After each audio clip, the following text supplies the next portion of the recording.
This is Emilee's first bike ride, her first real bike ride. She just learned today, February 27th, 2010.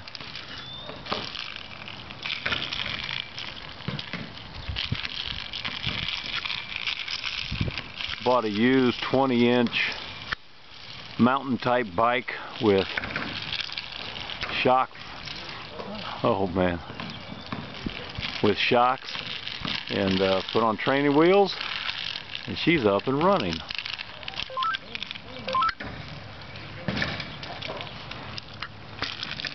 And her daddy made an obstacle course, kind of sort of with buckets.